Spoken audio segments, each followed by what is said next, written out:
Yes. but still doing the same great work. Tell us a little bit about what you guys do. Sure. So the Center for Elder Law and Justice is a nonprofit civil legal services agency. We represent folks in 8 counties throughout Western New York, and we provide free civil legal services for them. Last year we helped over about 3,500 people throughout Western New York, and we're hoping to build on that. We offer a variety of services for seniors with the goal of helping them maintain their independence. Some of those services include our healthcare advocacy unit, which assists with Medicaid, Medicare, private insurance, and long-term care. Our elder abuse prevention has been a growing unit, and they assist folks who have been either financially, physically, emotionally abused by family members or friends, folks who've been taken advantage of. Income maintenance, which is our Social Security, VA benefits, kinship care. We will assist grandparents in trying to maintain custody over grandchildren. We serve as court-appointed guardians for about over 100 seniors throughout Western New York. So we help them to basically maintain their daily lives, and we serve through the courts in that manner. Our consumer protection unit helps folks dealing with debt matters, maybe folks who've had victims of scams, people who have had difficulty hiring contractors, a variety of matters. We can help folks through our consumer protection unit. Our substituted decision-making unit assists folks in the drafting of healthcare proxies and powers of attorney to make sure that someone is in place to make decisions for our seniors in the event that they're unable to down the road. And then our housing unit, which we provide assistance in both tax and mortgage foreclosure defense, landlord-tenant cases. We also represent folks in housing court in the city of Buffalo for code violations. And landlord-tenant cases, do you represent both landlords and tenants who are seniors? We only represent tenants. Uh-huh. In the city of Buffalo, we'll handle any type of tenancy. Outside of the city of Buffalo, we're looking for folks who reside in a senior subsidized facility. Oh, okay. It just doesn't include evictions. It may include disputes with landlords, habitability concerns, rent disputes. It's really a broad range of topics that we can handle through that program. Really a great agency, one of my favorites. 3 of my former law students work at the Center for Elder Law and Justice, which I think is the biggest concentration of them in the region, so has a special place in my book. So really encourage folks to make use of your services. What's a senior for your purposes? What's the criteria for who you serve? Sure. So the majority of our services we provide are designed for folks age 60 and over. That's not necessarily true across the board. For instance, our mortgage foreclosure department, we can represent homeowners of any age. I would recommend giving a call to our intake line at 853-3087 to determine if you're eligible for our services. If not, I'm sure we could provide a referral for you. All right, well, let's go ahead and focus in on the housing program. So tell us a little bit about the kinds of issues that you're helping seniors with when it comes to housing. So basically the goal of our housing department is to obviously maintain a home for people, maintain their independence, and we do that in a variety of ways. Landlord-tenant cases, we want to the best we can, keep their tenancies alive so they can remain in their apartments. In housing court, we're helping people get the necessary repairs they need so that their homes are still habitable. So those are folks where the housing inspector's been out and cited them for violations. They haven't been able to fix it. They get brought into housing court. You represent them there and help work out a plan to make the repairs if they are needed.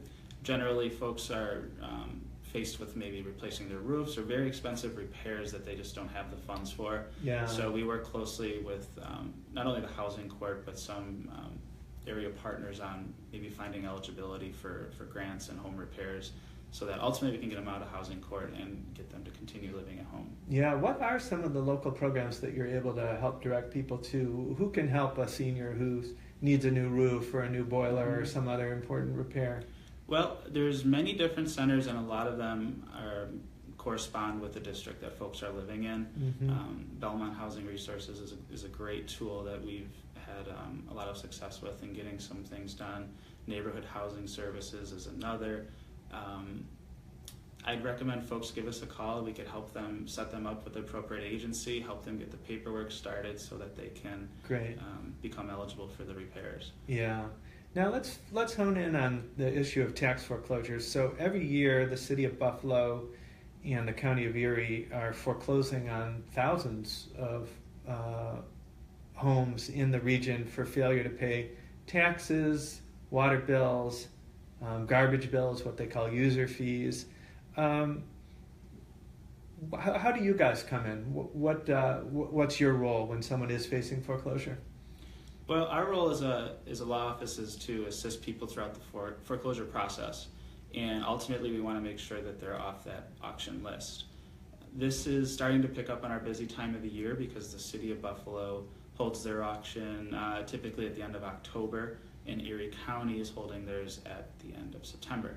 So the calls are starting to come in, and like I said, ultimately our goal is to try and negotiate with the City of Buffalo Law Department or the Council for Erie County on negotiating payment plans, trying to create solutions that will ultimately get them off the auction list. So there might be people out there who've received a letter from, say, the City of Buffalo saying you owe us this amount of money in taxes, and the person is thinking, well, I just don't have that money, and so they just ignore it. That's not the right approach, right? No, certainly not. What hope is there if you've got the big bill, you don't have the money? Are there still things that can be done for you? Certainly, there's still things that can be done. Like you mentioned, I would advise anyone to take that notice seriously. You may not have the funds to pay them off in full, and that's completely understandable. But we're here to help, and we can help you negotiate a payment plan, so it's going to be a little bit more affordable for you. You're not paying everything off at once. You're going to have some time to take care of those taxes and ultimately be able to stay in the home. So if you are in that position yourself, or you know of anyone who is, have them call the Center for Elder Law right away, because the sooner they get working on it, the better. Yes. And tell us a little bit about how that payment plan works. So what are the mechanics of that, and how does it make it easier to stay in your home? Sure. So at least in the city of Buffalo, the foreclosure process, in order to get removed from that auction list, you would need to have a payment plan, which is negotiated with the City of Buffalo Law Department and is signed off on by an Erie County judge. That payment plan alone does not get you out of foreclosure, however. You have to make the down payment, which is specified according to the plan, at the City of Buffalo Department of Treasury at City Hall. That payment, along with proof of your payment plan, that's what gets you removed from the auction list. So you want to make sure you have those two things. Without both of them, your property will not be removed from the auction. And what does the city tend to require in terms of down payment? How much of the bill are they looking for up front? It ultimately depends on how much is owing on the taxes. If someone is in foreclosure for the first time, at a minimum, the city is usually looking for about $300 as a down payment, which is their foreclosure fee. But again, it varies if folks have been in foreclosure in previous years, if they have higher balances owing. Your down payment's going to be varied based on those factors. Right. And then how long a period will they give you to repay? The payment plan runs for 22 months. So after the down payment is made, they take the balance and divide that over the 22-month schedule with the goal of making those continuous payments and being caught up at the end. Yeah. And so your program, you help folks negotiate those payment plans and get the best deal possible from the city, but then you're also trying to make sure that they're able to make those payments and avoid foreclosure again in the future. So tell us a little bit about that piece of things. Sure. So we do not want this to be a short-term solution or simply an extension until next year when we have to try to work out another payment plan. We want to make sure that folks have the adequate resources to keep up on their payment plans and not have to worry about foreclosure year after year. So part of our home and financial stability program is providing financial counseling to folks, looking at their budgets or even creating budgets for them to see where they can maybe cut back, maybe find some programs that they're eligible for that they're not already enrolled in, so that they can meet their monthly obligations on these payment plans and ultimately get caught up and avoid foreclosure in the future. Now, having been at this for a while, are there things that kind of stand out to you as kind of common problems that seniors have where they're spending money on things that they shouldn't have to, like places where maybe they're getting exploited a little or unwittingly choosing a very expensive option when there's a cheaper one? Are there some kind of standard things that you look for and you say, oh, you could try such and such? Sure. So a lot of folks have been living in their homes for decades, and a lot of the properties, a lot of the folks that we talk to say they need to make repairs to their home, and they're dedicating a certain portion of their income to the repair, and that's what's caused them to fall behind on the taxes. They're really a catch-22. So after finding this out, we can determine if they're eligible for any grants or loans to make the home repairs, but also allow them to use their income on the taxes as well. And we collaborate with all of our departments in the Center for Elder Law and Justice. So if someone's coming in for an intake with us for tax foreclosure and we realize maybe they have some credit card debt, our consumer unit might be able to help them with that piece, which is ultimately going to help them with the taxes. So we really collaborate with all of our departments to make sure that we're doing our best to keep people in the home. I know at the height of the predatory lending boom that a lot of the victims of predatory lending were seniors. A lot of seniors had accumulated equity in their homes over the years. They'd paid off a lot of their mortgage or even all of their mortgage, and then they were getting targeted by predatory lenders who were offering them really expensive home equity loans. Is that tapered down? Are you still seeing many folks with really bad home equity loans out there? I do not personally. Our mortgage foreclosure folks do handle those types of cases. From what I hear, they seem to have been going down since the boom, like you said. But I mean, they certainly were prevalent for years, and they seem to be going down a bit. Yeah, it was very disturbing the way seniors in particular were victims of that because they'd done the work all those years of paying off those mortgages, and so then they had this equity, and for the predatory lenders that was like a gold mine. Oh yeah, we can swoop in and basically capture that. You're listening to The Public Good. We're talking today with one of our partners, the Center for Elder Law and Justice. Supervising attorney Kevin Quinn is giving us some great advice about dealing with housing issues, especially on avoiding tax foreclosure or dealing with tax foreclosure if you're already in it. So you guys work on setting people up with resources, doing some budgeting work. One important piece of that is making sure that they are receiving their STAR exemption. Tell us a little bit about what the STAR program is. So the STAR program is offered through the City of Buffalo, and it can be for veterans, seniors, I believe maybe some first-time home buyers as well. But ideally, it's going to give them a big break on their taxes. And unfortunately, a lot of the folks that we meet with, when we talk about their finances, we realize that they're not eligible for that. That they're not enrolled in that program, and they are eligible.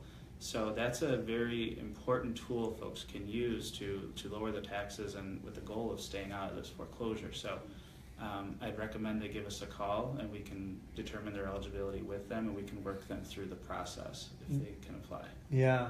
Tell us a little bit about kind of the special issues that seniors face in their housing. I mean, it's really very different to be a senior citizen, whether you're a renter or a homeowner, with some of these different housing issues. So what do you see that's a little different? What are some of the special issues that seniors face dealing with housing issues?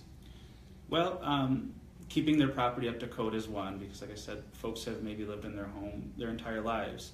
And these old homes need a lot of repair, and that's obviously a big financial burden on them. That's one big thing we see. The other is potentially the loss of a spouse and relying on that spouse's income. We have a lot of folks who come to us who are getting foreclosure notices, and they're saying, maybe they lost their spouse, and that person was in charge of the taxes, the bills, all the finances in the home, and they just don't know where to begin now that they're the one that's responsible for them. It's another big issue that we're seeing. Maybe we should put in a plug for one of our other PPG partners, Canopy of Neighbors. I bet you're familiar with that as well. Wonderful organization that links seniors with volunteers and also with each other, and provides help with kind of whatever's needed, a really broad ranging program. So if you are a senior and are interested in that kind of help, but also social events, programming, check out Canopy of Neighbors, really a great program. And there's so many issues that come up that there's not like a program out there for. So, like Canopy of Neighbors has given me an example of you need a new bed, and you're a somewhat frail elderly person, you can't put that new bed together by yourself. So like, who helps with that? Well, that's an organization that does help with things like that. Canopy of Neighbors. So we'll put in a plug for them here. So Kevin, as you're working with the seniors, you're helping them with the budgeting, trying to stay out of foreclosure in the future, dealing with some of these issues. What happens when people are trying to make that payment plan and then running into trouble? Do you have folks who come back to you, or who the city is then going after again because they haven't been making the payments? What do you do in that situation? Yes, unfortunately, many of the clients we've seen in the past that we've successfully negotiated payment plans for have defaulted. And it's a 22-month payment plan, but a single default will essentially void the plan and place you in foreclosure again next year. And obviously, the more you're appearing, the more difficult it is to negotiate. Fortunately, the city of Buffalo has, they understand the plight that our seniors are facing, and they want to try to accommodate them as much as they can. So we have been able to get second or third payment plans for folks in the past, but oftentimes we have to look beyond that and maybe consider what's the next option, because maybe the home clearly isn't affordable. If it's in disrepair, maybe it's not even habitable. So sometimes we have a difficult conversation with folks about determining whether or not it's best to move on and maybe place yourself into a senior housing, subsidized housing, where it's going to be much more affordable, and you're not worried about things like taxes or home repairs. Right. Now, of course, Buffalo's rents are going up steeply, and there are waiting lists for the subsidized housing program. So folks need to be aware that if they will be on a waiting list if they're looking probably for public or affordable housing. Right. Oftentimes it really is a catch-22, because folks can no longer afford the home and they realize they need to make a transition, but there's nothing that's going to happen very quickly. I mean, they'll be on waiting lists for apartments, for subsidized vouchers, whatever the case may be. So we have to try to work with folks as soon as we can, and try and get creative with how we can help them move on from a difficult situation. Well, let's talk public policy for a minute. We put out a policy brief about the city's tax foreclosure program some years ago, and we were a little bit involved when one of our other partners, Western New York Law Center, actually sued the city for illegalities in the way it was doing foreclosure. And some improvements were made, but I think there's still quite a few improvements that could be made. We do a lot of tax foreclosures in this town, and it seems like we're pushing people out of housing who we should be trying to keep in housing. It's kind of bad for everyone when you are pushing people out of their housing and causing that kind of churn. So what could the city do a little differently when it comes to how they handle tax foreclosure processes? Well, I think it would be great if homeowners who know that they're behind on their, whether it be property tax, user fee, water bills, if they can work with that corresponding department right away, instead of having to wait to have their property put on an auction list and then incur those legal fees that the city has that they place on the homeowner, and then they're dealing with an even larger bill. Right. If they could work with them throughout the course of the year, once they realize they're behind, maybe contribute a little more onto their current bills to get caught up on the final balance, I think you'd see the foreclosure list drop dramatically. And it would also make things more affordable for the homeowner, because they can get at this right away instead of having to wait until a certain season when interest and penalties are now piling up on them. So the way it works now, the city sends you out a notice saying you're behind on your taxes, but they're saying like pay in full or we're going to send you to auction. They're not saying talk to us about a payment plan. Right, that's the only option, as opposed to waiting until usually October to try to negotiate, is paying in full.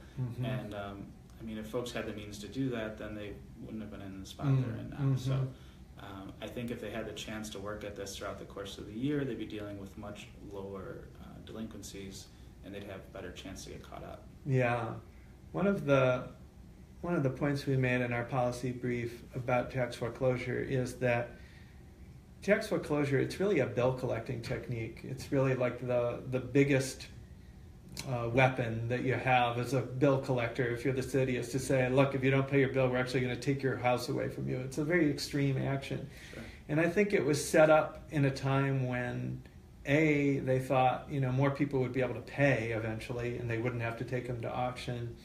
And B, if they did go to auction, someone would buy the house and it wouldn't sit abandoned.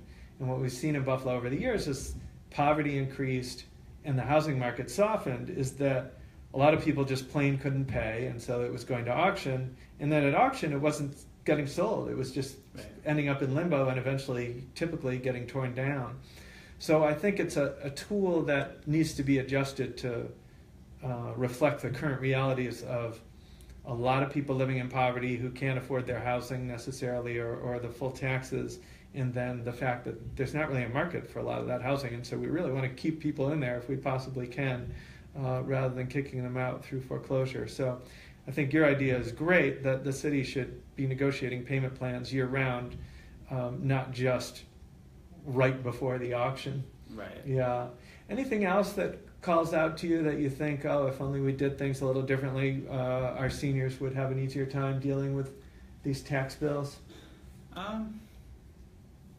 I mean, folks who own their home outright have been paying taxes since they've owned a property, and now, maybe they suffer a hardship that they're no longer able to do that. I just think in general we need to have a little sympathy for folks and not just, like you said, be so aggressive with pay this bill or you're going to lose your home, especially folks who have owned their home outright and have paid taxes for decades, but now, for whatever reason it may be, have fallen behind. I think, I don't really have the answer, but I think collectively we should look at this. I mean, we're not helping folks who just simply chose to not pay their bills. I mean, everyone has a genuine hardship, and these homes are essential for people. They're not income properties. We're only working with individuals who live in the home.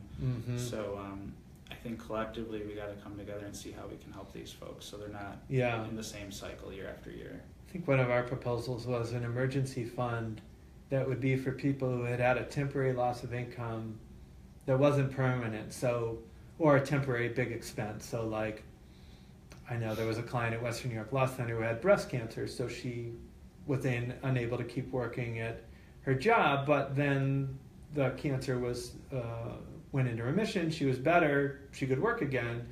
So it wasn't that she couldn't afford her housing long term, but during the time when she was sick, the bill didn't get paid. So cases like that, if there was an emergency fund that could keep people in their housing rather than kicking them out, it seemed like that would be a very positive. That's a great idea. Positive step. So Kevin, for folks who do need help, can you just refresh their memory on how they get in touch with the Center for Elder Law? Sure. Our office is at 438 Main Street. It's on the corner of Main and Court, downtown Buffalo, on the 12th floor. You can contact us by phone at 853-3087. You'll speak with our intake representative. Her name is Kelly, and she can direct you to either myself or my paralegal, Rachel Shepard, and we can get started representing you in the foreclosure matter. Fantastic. And any other legal issues that you have, if you're 60 or over, Center for Elder Law is a good first place to call and see if they might be able to help you with your issues. So Kevin, we just have a couple minutes left. Let's end on a personal note. So why do you do what you do? What gets you up going to work every day at Center for Elder Law? What are some of the satisfactions of this work for you? I love what I do at the Center for Elder Law and Justice. I started as a volunteer in 2010 when I got out of law school and passed the bar, and fortunately there was a spot available for me, and I served as a staff attorney in our housing unit just until recently, and I'm now the supervising attorney there. I think in Western New York especially, we have a very large senior population and a lot of folks who are very vulnerable, and I'm really proud of the work we do, and I'm glad we're here to help people as best we can. Excellent. And reflecting a little bit on, you just mentioned we have a large senior population here in Buffalo. Is that a trend that we can expect to see growing? Is the number of elders going up in this region? I think so. It has, and it certainly kept us busy. And I think that as the baby boomers are getting older and we're seeing a higher and higher senior population. So Yeah. we're happy to be here to serve them. The work is getting even more important as time goes on. Well, thank you so much. We've been joined today by Kevin Quinn, Supervising Attorney from the Center for Elder Law and Justice. Get in touch with them if you've got an issue and you are 60 or over, or even if you're a little younger, they might be able to help you. So give them a try. Next week on The Public Good, we'll be speaking with Skylar Amari from Mental Health Peer Connection. The Public Good is every Tuesday at 1 p.m. here on WUFO AM 1080.